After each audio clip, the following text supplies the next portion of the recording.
وي.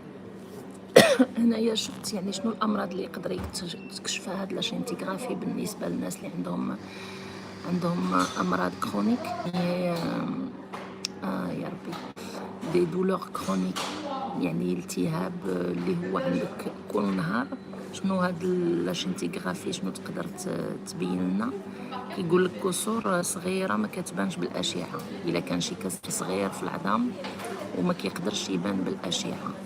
لان انا دابا عندي هاد اليد هادي ما كنقدرش نطلعها، ما كنقدرش ندير بها حتى شي حاجه. والله ما نكذب عليكم، في الليل ما كنقدرش ما كنقدرش ننعس بيدي لانها كتنعس عليا كاع. وسمحوا لي الا كنشكي عليكم، راه ماشي كنشكي عليكم، غير باغيين كيفاش كنقولوا لها، باغيين نستافدوا مع بعضياتنا. اللي عنده شي معلومه يعطيها الاخر، واللي عنده شي طريقه نقدروا نتعاونوا بها باش نحاولوا نكونوا ايجابيين وما نخليوش